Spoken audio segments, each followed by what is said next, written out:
Good evening. Thanks very much for coming out to. The weather has been a problem. I know in St. Louis here we like to talk about it a lot right away, and hopefully we're ahead of the weather before any problems come through.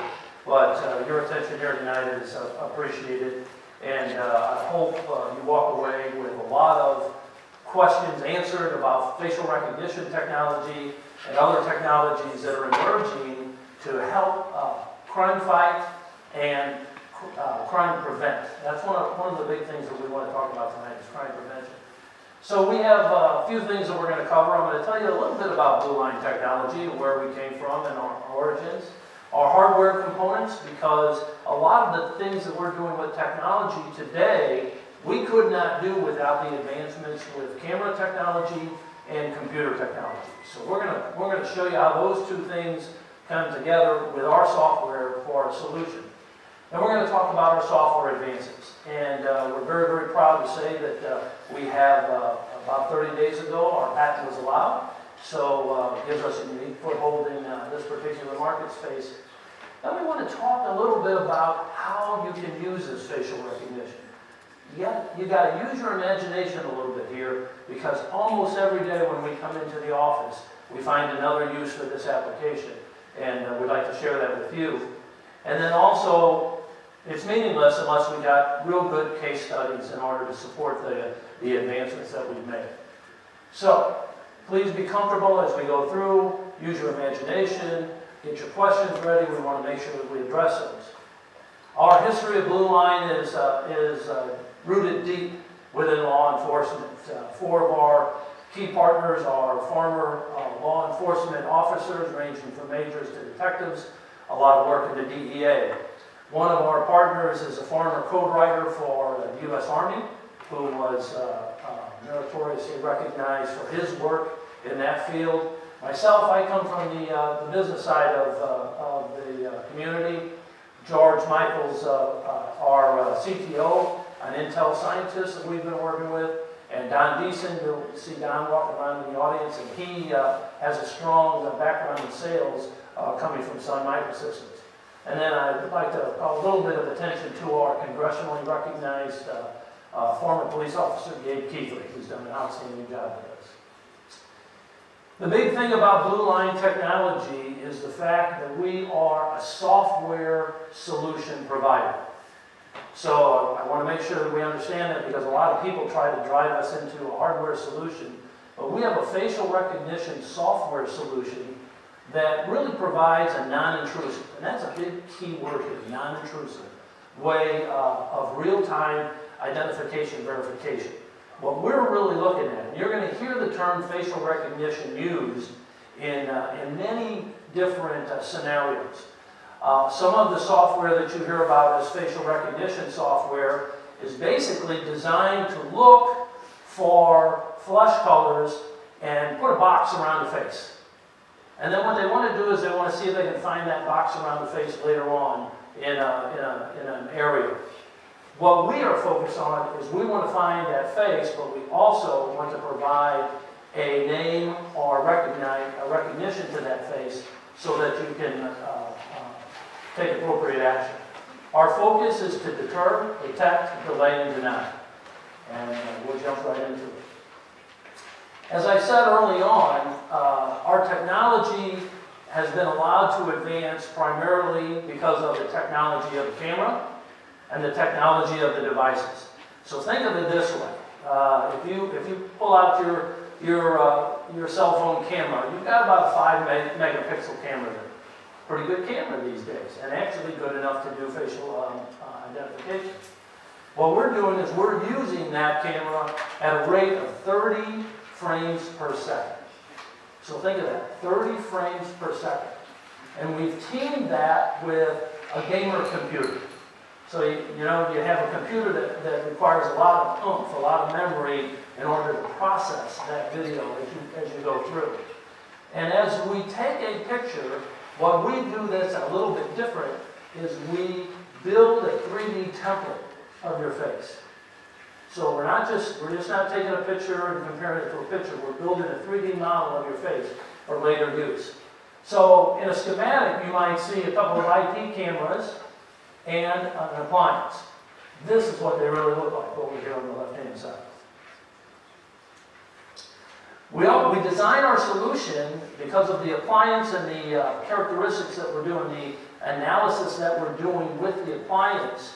We like to team our cameras, 2 cameras to an appliance, because we're doing so much analytics at the point. And then it's a question of just building how many doors that you want to control, how many hallways that you want to review, and you build those on and you make a network out of it with a powered server. Pretty simple way to look at it, and a lot different than what any of the other facial recognition companies are talking about, because they would automatically feed back to a server. Because of the way we choose to do our analytics on a very small appliance, what we're doing is we're eliminating any latent capacity. So a lot of times when you hear about facial recognition, you'll hear about a picture-to-picture comparison or a 3 or 4 or 5 second delay. What we're doing is about a 1/10 of a second. We're recognizing the face. So let me tell you a little bit about how the software works.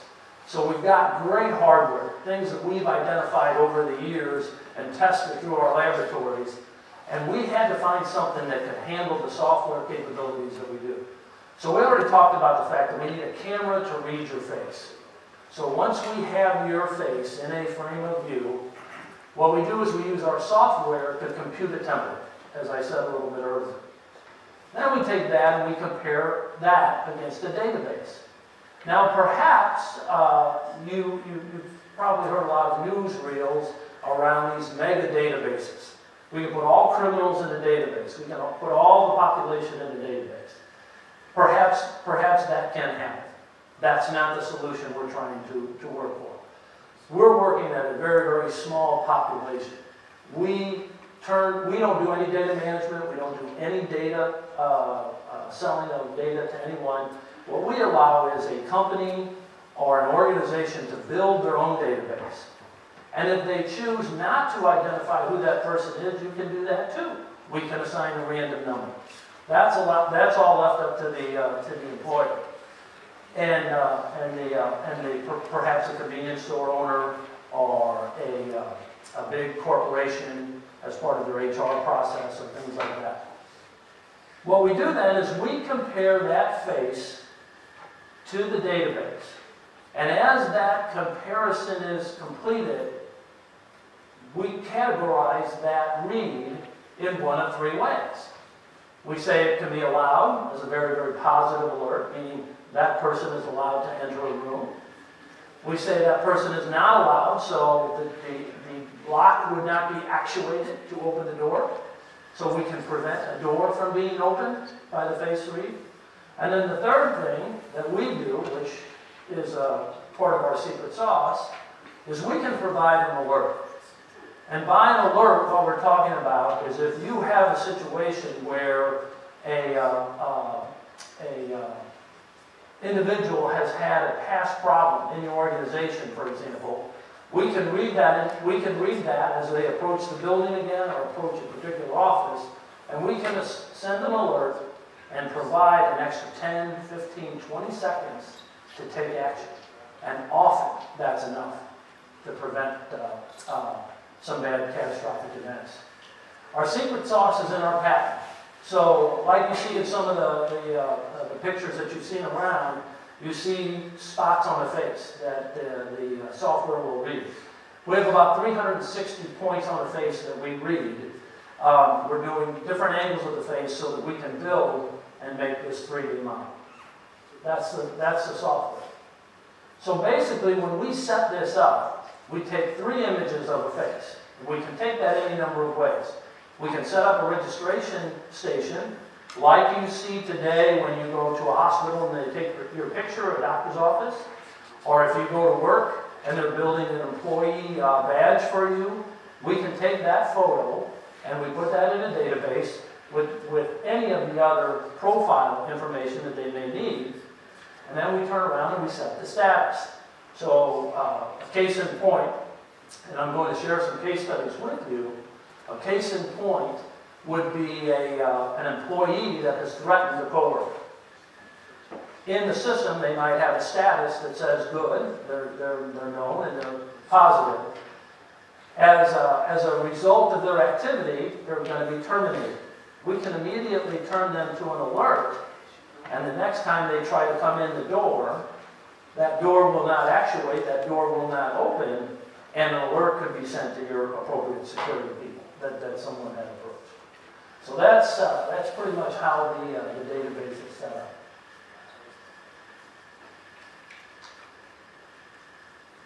There's three primary modes of operation that you'll hear when people talk about facial recognition. They'll talk about free flow. So in an Empire State Building application that we have, what we're looking for are individuals that have acted badly before. They call them bad actors. And so they might have a photograph of an individual that they can put in a database, and typically people that have had bad actors before do that. And they build the database, and in a hallway they might place a camera looking for that particular individual.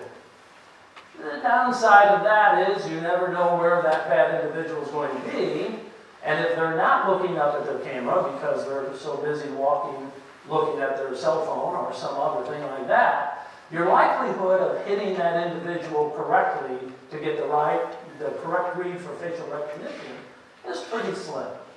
You can place cameras strategically and try to do that, and in some particular instances, there might be a natural way you can do that. So, for example, stepping off an escalator, an individual looks up or looks down or but you can catch, you know where their facial expressions are, you can place your camera to capture that facial read right away.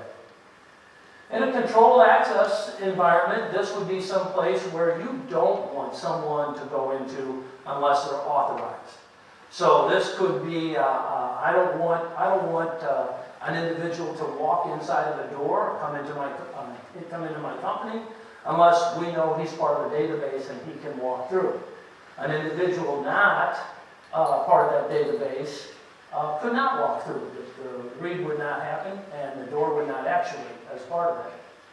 And in some instances, you might have a company that says, hey, listen, we've got all these employees here, they've got to go to work, they've got to do their thing, but we've got a few key areas in the company that we only want special people to come into. That might be a pharmacy in the case of healthcare. It might be an R&D lab in the case of a high research facility. It could be a data room inside of a company. We know that we don't want bad actors inside of the data room that could jeopardize our computer systems. So those are three modes of operation that we can take our facial recognition and use it for. But a big key here, and a question that we get asked quite often is, well, can I use the existing cameras that I have? And as you walk down the stairs today and you walked into the building, you might have noticed a few cameras. Did you do that? Did you notice the cameras when you came in? No. You don't. Because, that's right, because anymore nowadays we're so used to these cameras that we don't even notice where they are. With a facial recognition setup, though, we can't use typical cameras. We can't use surveillance cameras because they're 12.5, 13 foot in the air, and unfortunately for a guy like me, about the only thing they're going to read is my bald head. Right? So that ain't going to do us any good. What we have to do is we have to position the cameras so that it's going to read your face, or we have to do something to trigger a behavior modification. A behavior change that says, don't come in the door, or you're not allowed to come in the door unless you look at the camera. So that's a slight behavior modification that we can do in order to get a good picture of your face. Now, if you're getting ready to walk into a door and all of a sudden a very pleasant voice comes over the speaker and says, welcome to Walmart, please look at the camera to gain entrance, what will you do? You're going to look at the camera, and that's what's going to happen. So here's a live example, and I'm going to talk about a few case studies. The first one is a convenience store. So in the convenience store application we've set up a little bit of background. Convenience stores are notoriously sites of robberies, armed robberies that end up being a tragic incident many, many times. What happens is they're considered easy pickings by robberies or by robbers that choose to do this. The joke around the police force is that that's the local ATM for the bad actors. They go in, they do a cash grab, and they go. The common thing about these crimes is that they're typically done at night, between 11 p.m. and 5 a.m. They're typically done when there are very, very few people around, and so that they don't get recognized or they don't interfere with anything. And so in these particular instances, what we've done is we've set a camera in place with a nice little speaker that says, as you approach the door, welcome to Motormart. Please enjoy the shopping experience. Look at the camera to gain entrance. The individual has to look at the camera. There is an instant read, and the door actuates and unlocks. So if you're going to do that, what we now have done is we've said, hey, be prepared. There's someone watching. There's something going on. So in these particular stores, in this particular study, these stores were averaging 3 robberies per quarter. And in a robbery, what you typically run into is the fact that a robber has come in, he's potentially harmed the individual working behind the counter. He may have harmed a customer or patron in the store. He does a cash grab and they go, and typically there's a pursuit afterwards. In this particular instance, what we're doing is we're saying, you can't come in here. We had a store in Yakima Valley, Yakima, Washington, been robbed 9 times in a quarter. The clerk was killed as one of the results of that. And so the owner of the store said, I've got to do something different to protect my employees. I've got to do something to protect my customers. So we entered into a study. We installed our system in these particular convenience stores. There's Motormart here on Riverview, BP down on Hampton Loughborough, Peacher, J. Jackson Foods is in Iowa, 7-Eleven St. Louis down in Christie. The fact of the matter is, when you walk into those stores at dark, they can flip a switch and turn our system on. They don't have to operate our system all the time. They can turn it off. But by actuating that system at night, an individual approaches the door, the motion detector picks them up and says, hey, welcome to 7-Eleven. Enjoy the shopping experience. Please look at the camera. Each of these stores was averaging 3 to 9 robberies per quarter. Since we've installed this, going back to Motormart 2.5 years ago, we've had no robberies in these particular stores.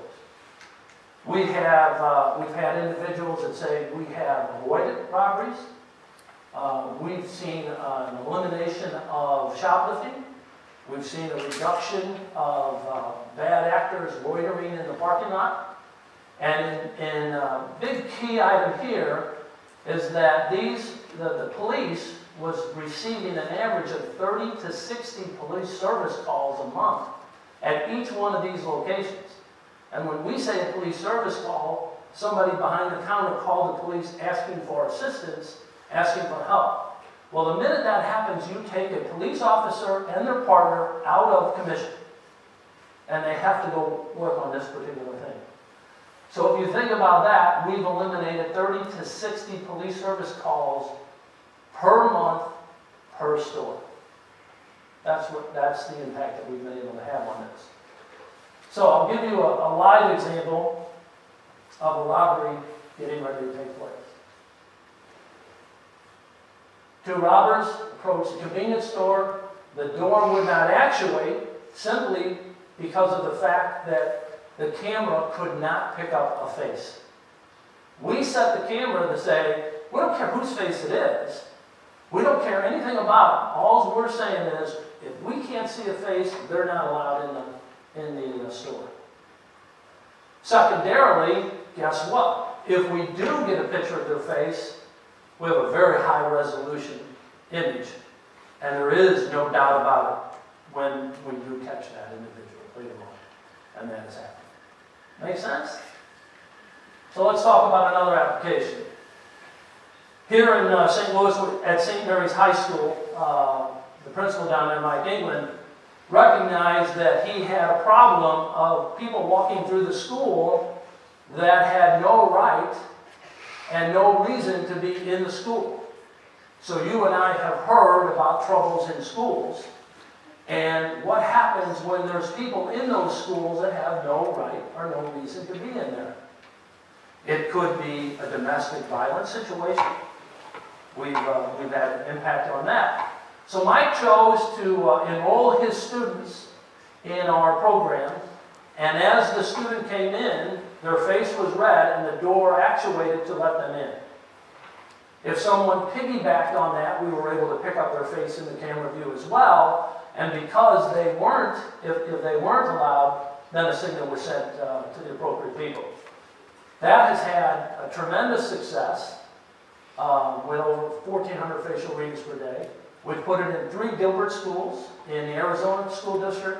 We've put it in a school in Camden, Lake of the Ozarks.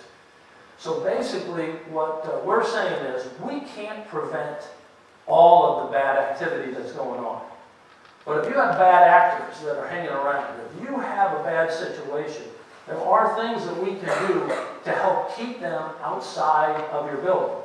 And if we can keep them outside of the building, we've now moved to a prevention strategy, not an activity after the fact. Think about this with security guards, especially if you're on college campuses. A lot of times you'll see a security guard on a campus or in a commercial building, and those security guards are there for a reason. They don't know you, perhaps they don't know you, but the fact is that we could use the facial recognition technology to better equip that guard. If you're in a particular situation or in a dormitory, for example, that allows you in and you're registered in that dormitory, that security guard might not know you when they see you walk in, but all of a sudden, if you're listed as a good in a positive way, that security guard turns into a friendly face that can greet you and say, "Hi, how are you doing? Nice to see you once again, Mr. Deason. Nice to have you back in the apartment complex," or whatever the case may be.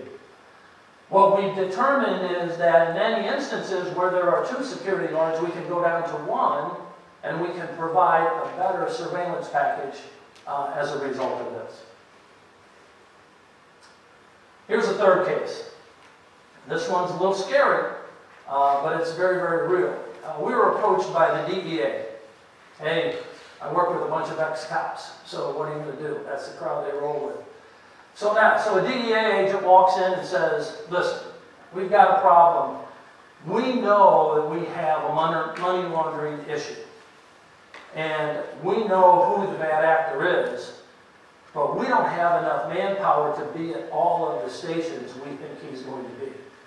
What we would like to do, because of high-powered cameras and the capability of that technology, we would like to hide a camera, place it in a zone where we know if this individual comes to this location, he has to walk through it, his face has to be red.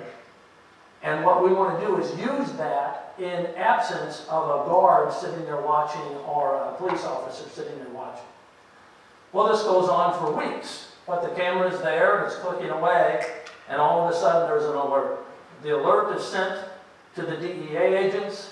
The DEA agents had been looking for this individual who came back in to the area in central Illinois from Michigan. They were able to apprehend this individual, and what they had determined is $186,000 a week was being laundered through his facilities, and the money was going directly to Yemen. And it was not going to support any parties there. Here we have another prevention strategy. lot of bad acting going on at the courts. We have a criminal that's coming up for court. He's arraigned by a judge. Wasn't happy with what the judge said. The judge basically allowed him to post bond, but was not going to go his way. The individual threatened the judge violently with violent activity, promised to hurt him if not do more. So what's the judge to do? So we installed one of our systems down at the St. Louis City Courts. We passed out paper to individuals, to the police officers, and said, if you see this individual, arrest him. Well, the individual was by handing out that picture, you can't expect an individual to say, gee, I saw that guy, and he's going to come in here. But by using our system and mounting it to the metal detector, we were able to find that individual, identify him, and apprehend him at that point. The other things that go along with that is he had stolen somebody else's credentials. He was getting into the premises based on false identifications. So we were able to apprehend that person. So we've now introduced this to the St. Louis County, the Missouri Supreme Courts, and the St. Louis courts, so they can examine it for their budgeting purposes next year. A couple of others. Item number 6 was you go into a nice corporate building and you don't think a lot about security there because, wow, this building, these turnstiles are beautiful, modernly defined, but workplace violence is a very, very real incident. And so a lot of individuals, if there is a problem, they don't have a way to alert anybody of any bad activity. Additionally, it is so easy to copy a card these days that you can get through handing off the card to someone or doing something, some other activity like that, that you can get through these simple barriers like this. If we can take these and team these up with facial recognition, we've now put an added layer of prevention to that particular security protocol. In this particular instance, we did this at Johnson Controls in their Birmingham, Alabama offices and in their Aurora, Colorado offices. And in the next picture over here, kind of a fun story, that elevator story I was telling you about earlier on happens to do with looking for, typically it's the same 35 or 40 bad actors that show up time and time again. And what we did is we have this now in 9 different locations inside of the Empire State Building, placed strategically so that when a bad actor comes up the escalator, the security is immediately flagged and action is taken. So that's a microcosm of uses that we've taken our facial recognition into. Not looking to build a database, not looking to be Big Brother, looking to take prevention as a very, very key focus of our efforts. And that's it. That concludes that. We have a system out in the auditorium, out in the vestibule area, so that you can see how it works. It'll actually capture you. You won't be able to. You're not registered in there as a bad actor, so you won't get any alerts or notifications because of that. But at least it will allow you to see how this thing works behind the scenes, so that we can take this preventive action and help out our police force, help out our schools, our businesses, taking preventive action. Let's open it up. Do you have any questions that we can answer for you? Yes? Have you had any privacy complaints? There are. Actually, the ACLU examined exactly what we were doing. As compared to the other facial recognition solutions that are out there, we don't collect data. So we have none. So if you go to work for an employer, they have a right. A lot of times you have to sign an employment letter that says, gives them the right to take your picture, to have a photo ID, to do whatever. They can put this right in there and alert you to that. They have the right to build a database. We don't. So we haven't had any issue with that. And the other thing around it is, like in our convenience store application, we're not looking for any names.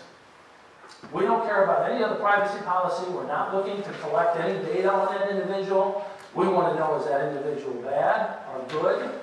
And in most cases, we don't really care. We just want to know that it's a face that walked in. And so the records are clean, and you might have, the computer program will assign a random number to the photograph if that's fine. So no, our solution does not have that problem. Great question. Yes, sir. I have a lot of concerns, but I'll only raise a couple. How many false positives do you get? And is there a way for somebody to appeal a false positive so they can get off of somebody's list if they're being denied access to stores and really they're not the person that they want to keep out of the store?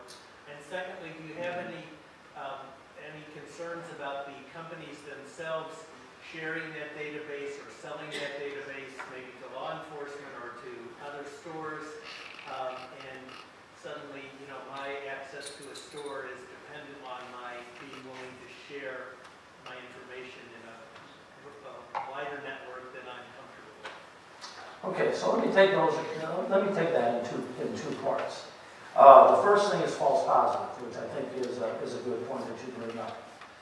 Part of the reason that we don't approach this in a macro sense, like other facial recognition companies do, is because we believe that false positive is an important thing to recognize, and it can happen. What we encourage companies to do is make sure that the lighting, the way they take pictures, everything is set up correctly. There's a lot of variables that can go into this. And then secondarily, when we put this into a retail environment, again, we don't have personal data in the retail environment, so we don't know who you are. We might know your picture because you did a bad act someplace else. So let's take, for example, my buddy Don here. So Don goes into a 7-Eleven store right down the street here. And he picks up 2 cases of beer and walks out of the 7-Eleven, says, well, they didn't touch me, they left me alone, and I made a mad dash for it, and I got away with it. We have that video.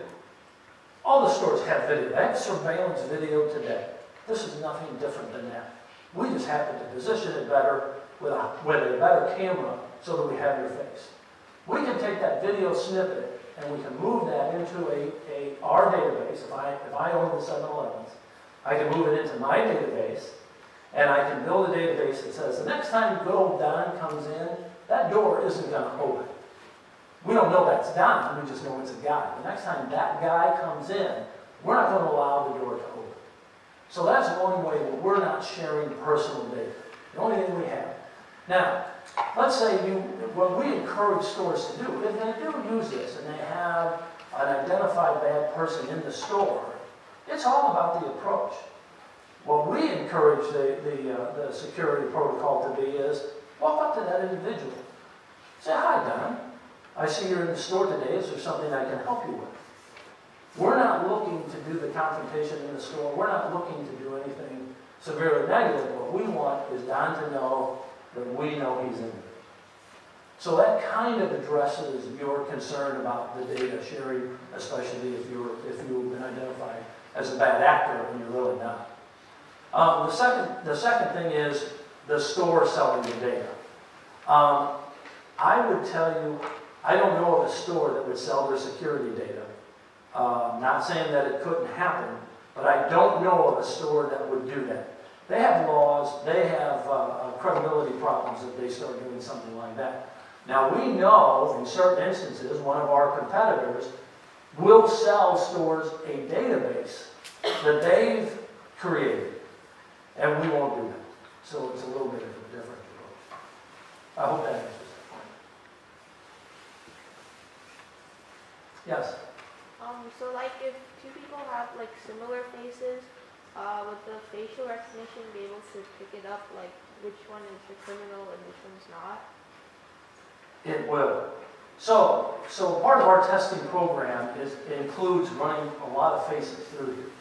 But as this gentleman expressed, there are some times where there is similarities, and if you don't have the right lighting, if you don't set up the variables where you're doing the read in the same light, for example, that you built your database on, then you run a risk of higher variables that go in here. That's why we encourage this to be done at a more, I call it micro point of view, a micro setup. However, our testing, because of the camera technology that we use, and we are very, very specific on cameras that we allow to do this and cameras we don't allow to do this. There are a lot of cameras out there, a lot of cheap cameras out there where they'll put a lot of people will try to shortcut and make the implementation cost less, but they're asking for problems without the right technology of camera. We specify a very specific camera and a camera capability. Because of that, we actually have tested with identical twins. And in our settings, in our test labs with identical twins, it was amazing. We were able to see a distinction, and the twins could not interact equally. So, and the guy that conducted that test is in the back of the room if you want to ask him more about it. Right, Dave? Yes.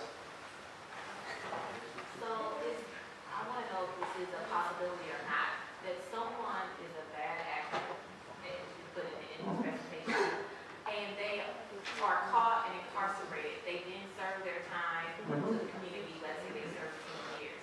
They get out and now they want to live a different lifestyle. They want to be quote unquote productive citizens. They've changed their ways.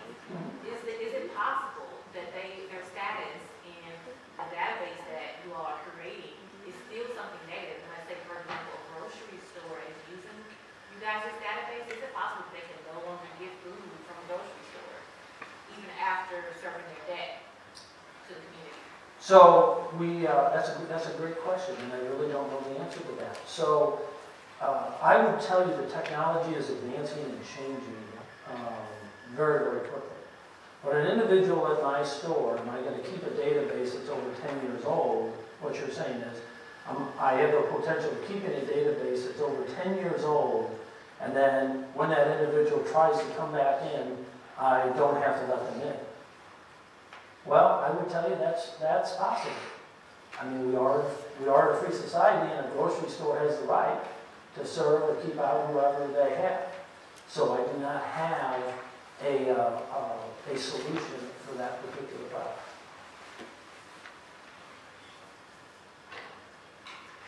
Yes? So the concept that blue line technology is using this on a macro scale is very intriguing to me. I went to a presentation at the Real-Time Crime Center, which is the intelligence gathering database for the city of St. Louis. You might see like the flashing blue and red lights on cameras around the city. And they explicitly mentioned blue line technology as one of their potential partners. And I wanted to know, is that a partnership that you're pursuing? It is. It is a partnership we're pursuing in conjunction. So let me kind of explain how that partnership is developing. There are proven repeat offenders that hang out in a particular region. What we're trying to do is identify and take preventive steps so the bad act does not occur. So we actually work in conjunction with police, specifically around problem properties, to implement some of these things that we're talking about at the convenience store. So here, once again, we don't have a database, we don't have the names, but if they have an actor or a bad actor, and they choose and they want to work with that convenience store, they could put that picture in there, and it basically could send an alert that said, notify the police of this particular person coming in, or don't allow this particular person in. So I asked because you mentioned earlier that you don't want to create Big Brother, but in the novel 1984, that was exactly what Big Brother did. So I just want to make sure that we're being honest here about that is what you're creating. You're creating a police surveillance state. So no, we're not. We're not. We're providing the technology in a prevention strategy. There are a lot of other technologies around surveillance that can create that. What we're trying to do is just stop a bad act from happening. If a bad act hasn't happened, no one goes to jail. If we have somehow deterred that activity from occurring, no police officer has to be called. And that's what we're really focused on. That's what we're focused on. So what can we do different that takes an area like a Metrolink platform, which is known as an easy area of bad activity, and turn around and say, listen, we're going to catch you if there is bad activity. We don't know who you are. We don't have a database of that. But if you don't do these certain things, then yes, we have a very good photo of you and we're going to turn it over to the police. That's what the Metrolink provision. We got to find that balance. We've got to find that balance, that's for sure. Yes? If it's looking for a face, if someone wore a Halloween mask that looked like a person, would it be able to detect that? We have tested many masks that they have used.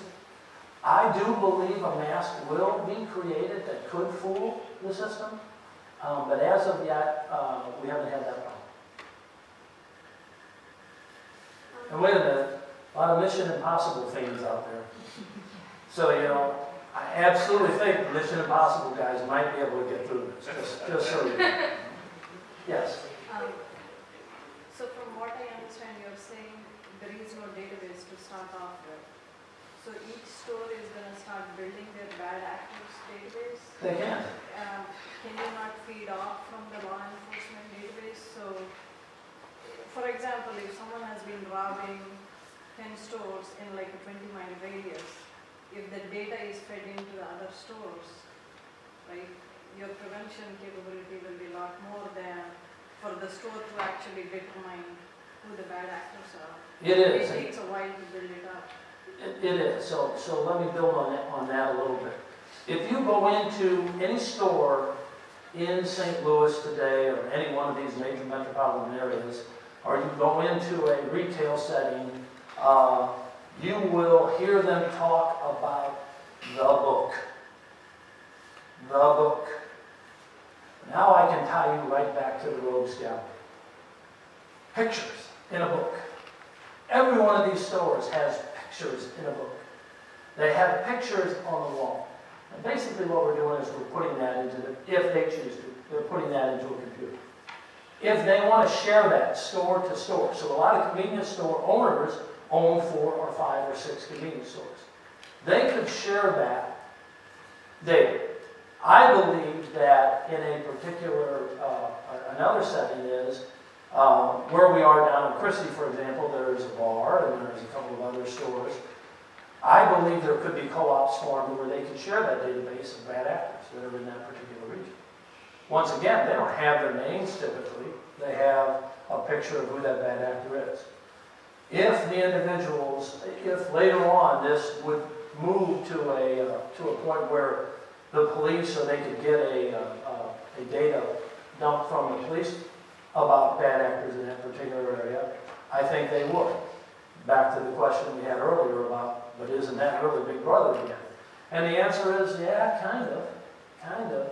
We have to find that right area. But in a situation of crime versus no crime, I'm going to rule and I'm going to support no crime. Let's take prevention steps. Other questions? Yes? Okay, so I'm confused. So for the school, when, for example, they're taking pictures of the kids' faces when they walk in, and they can tell if it's like a familiar face of someone that goes to that school. But then at the like convenience stores, it's just needs to be a face. Correct. So they're not like seeing if they're a criminal, like it's just. Yeah, so like I said, my friend Don here is an example. I've seen his face go in and out of a particular 7-Eleven any number of times. So I don't know it's done, it'll let anybody in as long as it's. as long as it sees a face. That's how we're using the 7-Eleven. Now all of a sudden, this character here, becomes, gets quite thirsty, and he starts stealing 2 cases of beer from me a week. I'm going to take that picture of him and I'm going to put it in the database, and I'm going to say, alert. The next time we see this face, don't open the door. And we can do that. Yes. So what happens if somebody they have this technology deployed at their convenience store, and somebody comes up to the store, it's not going to let them in unless, you know, they allow the camera to read their face, but they're there with another person or other people. Right. Once it reads that person's face, can't these other people also sort of just slip in? They can. So there's nothing, this is a wonderful thing about people in general. People are good in general. And we love the fact that, you know, chivalry is not dead. Some people open the door for other people as a very kind gesture to allow them to come in. That's fine, that's going to happen. 95% of the crime doesn't occur during that time. Okay, so we're focused on crime deterrence. But if it does, and that other individual comes in, we have a high definition picture of that individual's face. Because we can take, in a field of view, we can capture 15, 16, 17 faces all at one time. So we're going to capture that. And can you talk just a little bit about how this all came about and the startup process for Blue Line? I will. Thanks very much for that question. So this came about, as I said, four of the key founding partners of Blue Line Technology all hail from law enforcement backgrounds.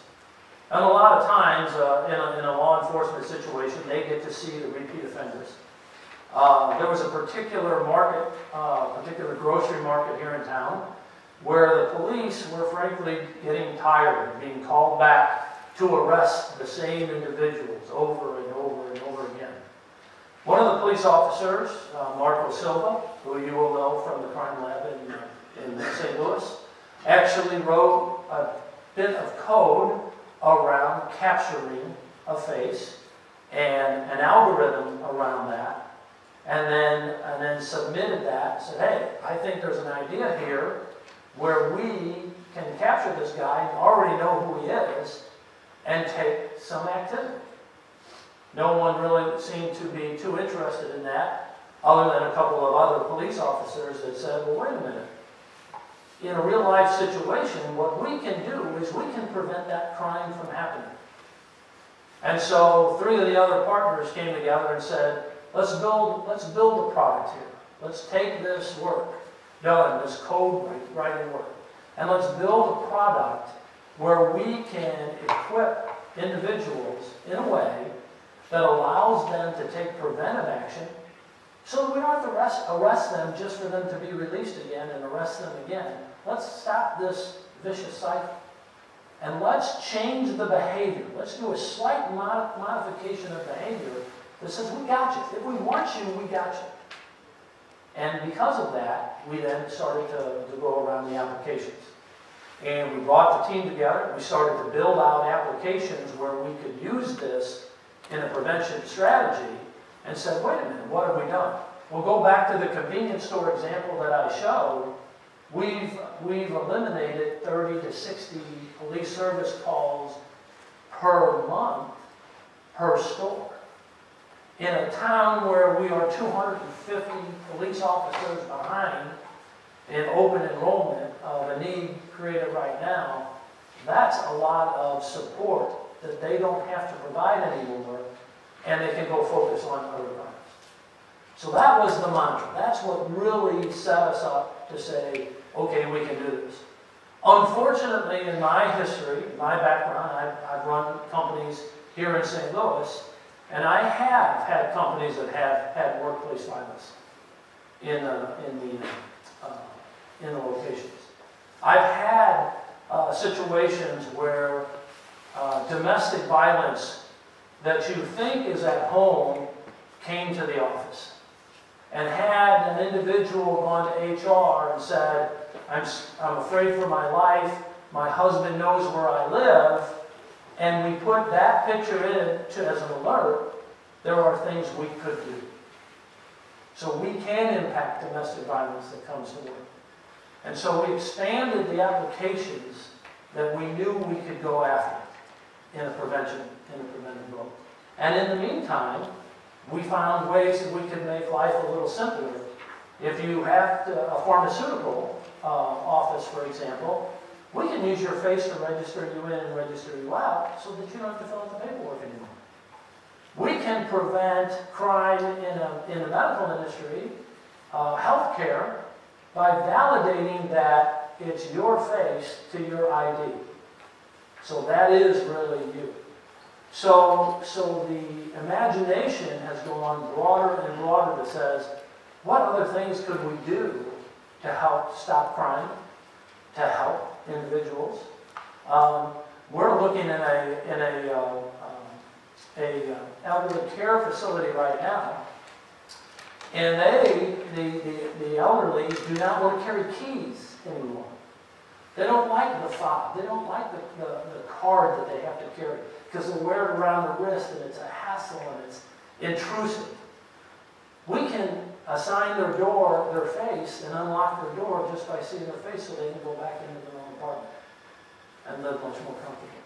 So there's more and more things that we can do with the technology when we apply it in a preventive mode.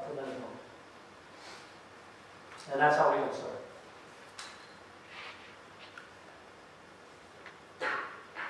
Anything else? Yes, sir. So over a period of time, it's possible that the facial features might change. Like someone can grow a beard or shave their head or something. How would it all work together? I mean, are there specific things that... That's a great question. Believe it or not, you've seen the fact that we read our face a little bit uniquely. So here's a test for you. Let's go back to St. Mary's High School. So when an individual comes in at St. Mary's High School, they're logged in as a freshman and the photograph is taken. In the course of 4 years, with those graduating seniors, we had 2 photos we had to retake. So, I'll tell you, an individual from the time they are 14 till the time they are 18 or 19, there's a lot of changes going on there. Now, our particular algorithm has been focused at beards are not a problem. That is not an issue. And as a matter of fact, we have actually tested with a barker as well, and we've been able to read through that. So I'm sure there will come a time that could potentially be a problem, but we have not run into it yet. Other questions? Yes. So if they know there's a repeat offender and the law enforcement knows this, and so the store doesn't have that in their facial recognition, and the repeat offender has never been to this store. So, and if they saw the repeat offender's face, could they alert something, or? If they have put them in the database, if they have not put them in their personal database, no. It just reads the face and allows them in the way we have it set up. So they can take a picture from law enforcement? Or? They could. You could take it, if law enforcement would give them that picture, they could do that. Now, here's another thing about law enforcement that I want you to be aware of.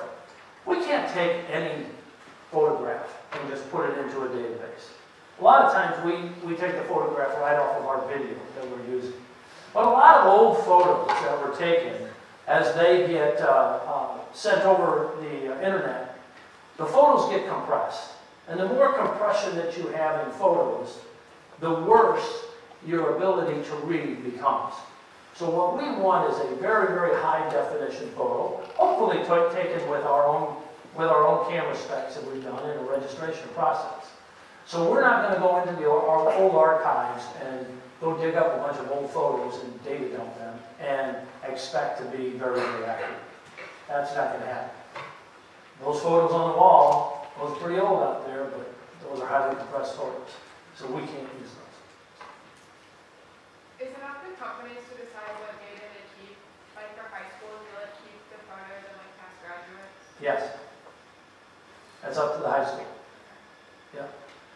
It's up to a company. All companies have some sort of record retention program policy. All companies do that. All schools do that. So it's up to them. Sure.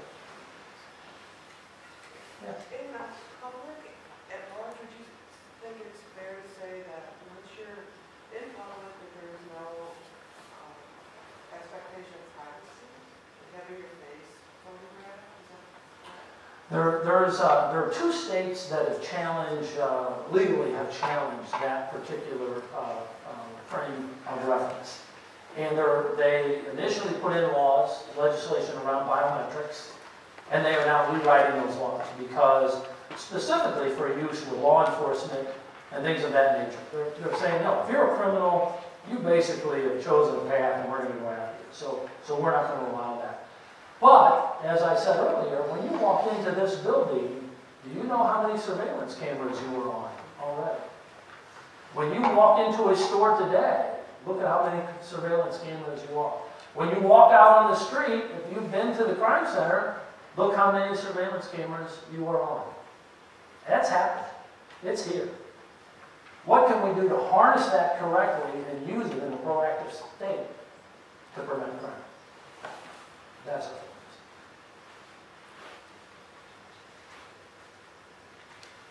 Yes.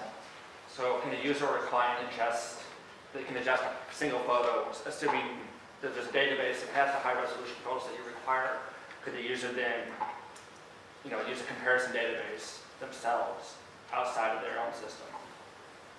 Not outside of their own system, no. Because they'd have to come get the software from me to do that. Could they connect to another database for comparisons? They could import photos in from a photo library, you think? They could do that. Could they use another facial recognition software program to do that comparison? Is that what you're asking? I'm asking if they could connect to a different database of faces. So people have been asking that the locally stored database only has so many faces on that. What about a larger database? You're not providing that, but could the user themselves connect to a database? Yes, if they can get access to another database, yes, they can do that.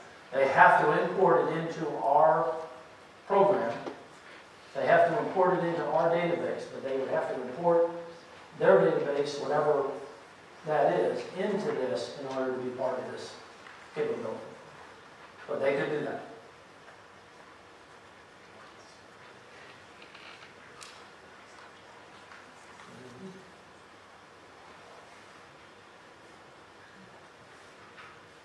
What do you see coming up on the horizon in terms of technology advances? What's next? I would tell you, as we look forward, I showed you the appliance that we had, and I showed you the camera that we had. I would absolutely believe within the next couple of years, the camera will have, all cameras in a given class will have this capability built into it. I believe that will be a camera type that you can go by. So the miniaturization will get to a point. Just 5 years ago, the average computer to run our particular program was $8,000 for one computer. Today, that same computer is about $1,300 because of the advances that we've made with our software and how to use the code writing effectively to make it much more efficient. We know camera manufacturers are moving to get more and more of those facial recognition capabilities onto the body of the camera so that it's built in. That's miniaturization. Then we know that camera technology is absolutely increasing all the time. We were at a trade show most recently, and I looked at a camera that had shot a photograph 2 miles from shore onto a boat, and they had to destroy the photographs that they had taken because they were able to see the person's face. So you want to talk about capabilities of camera? Yeah, that's camera technology today. So there's a huge issue there. More and more along the lines, I think this is going to become a simpler, non-intrusive way to do it. I think it's much better than iris scanning, palm reading, thumbprints, which is what you see now. I think computers are going to be, they are, and cell phones are equipped. I think those facial recognition implementations are flawed. I think they can be much improved. They become much more accurate than they are today.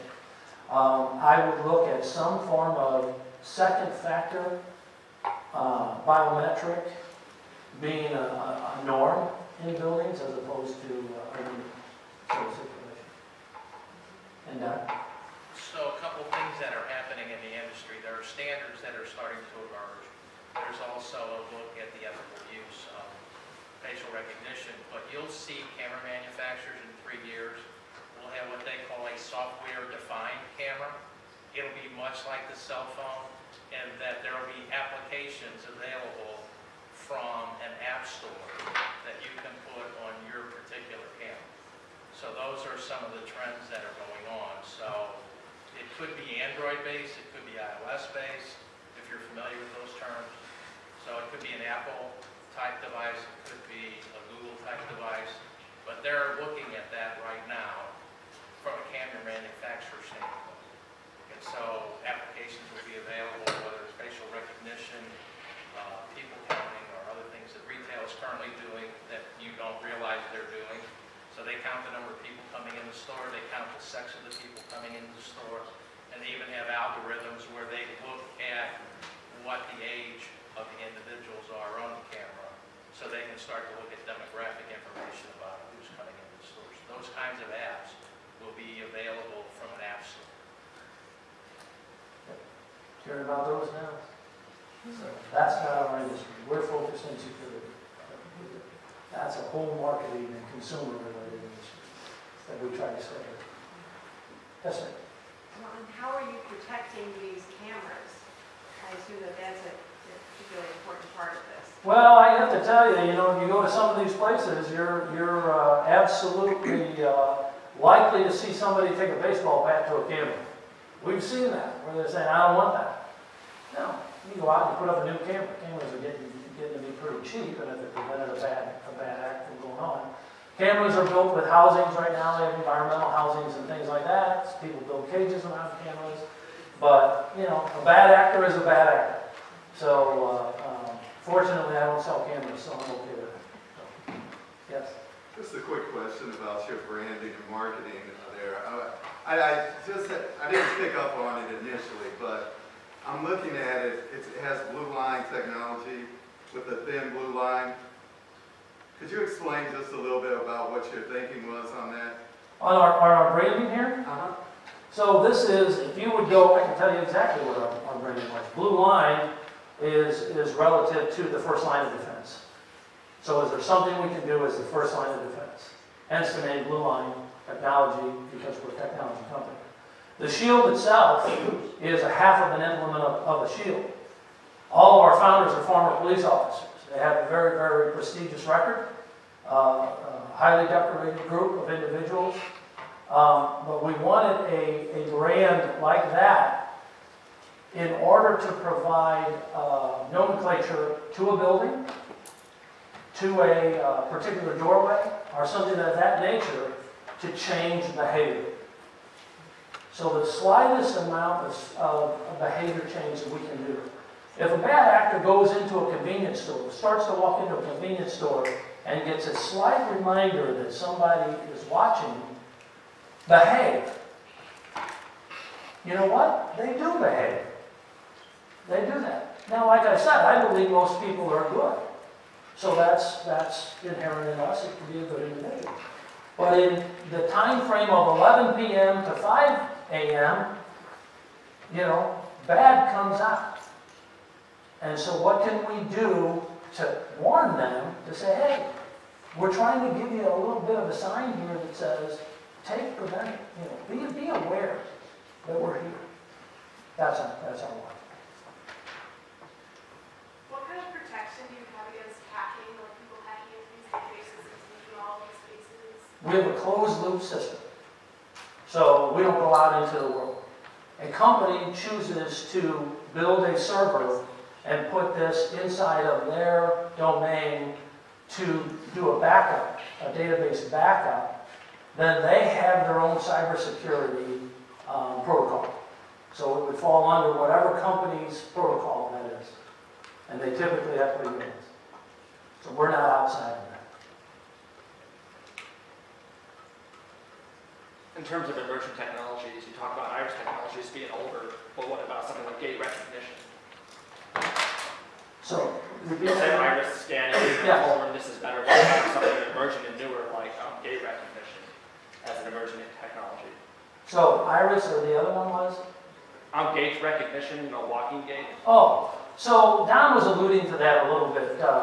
So there's all sorts of recognition now going on with cameras. So they can now depict that there's a fight getting ready to break out. They have sound waves that they can do it, where they can hear a gunshot. They can do things like that. Iris recognition let's start with iris recognition. I'm not a fan of iris recognition. It's probably very, very good, as long as you're willing to put your chin or your face close to the laser scanning and have it read. Case in point, there's a professional ball team here that has that for their ball players to come inside and do that. Ball players hate it. Why? If you're a ball player, do you want a laser crossing your eye? You and I both know that's not going to hurt it. There isn't an issue there. But subconsciously there is. So to them, that's considered intrusive. We are non-intrusive. So go back to the gait recognition or something like that. I believe no one of those solutions works on its own. You have to couple those with that. We've had companies approach us and say, we can make your process more accurate because we can now determine, piggyback the gait or the way they behave, their height, their weight, their body temperature, piggyback that capability on with what you have going on right now. Sure, that could happen. We don't need it at this moment, but that could happen. A lot of people are trying to piggyback things like that. I think we've about hit our time, haven't we? We good? Okay. Any other questions? Yes, sir. What's the probability that the reason why this database is being used to be expanded? For example, nowadays insurance companies use your credit score and employers use your credit score to keep you from get a job or get insurance. What if this database is expanded to include people who have a low credit score, only have a high school education, because our society says that these people are also potentially bad?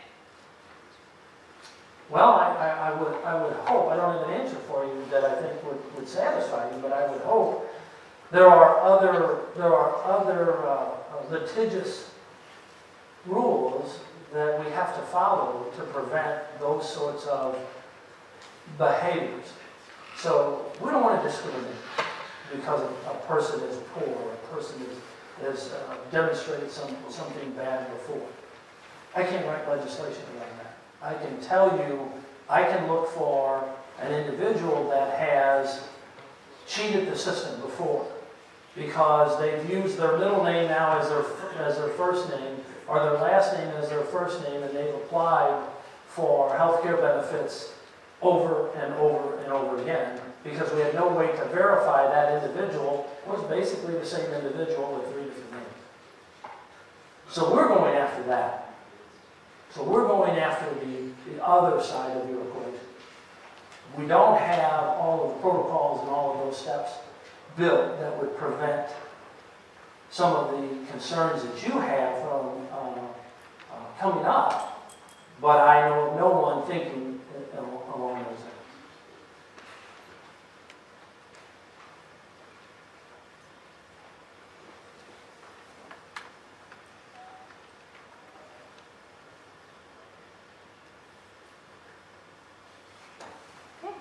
If we don't have any more questions, do you have the setup out here still? I think, Gabe, are we still set up? We'll be out there for about 15 minutes. minutes? If people want to check it out. We're going to take a look. Thank you.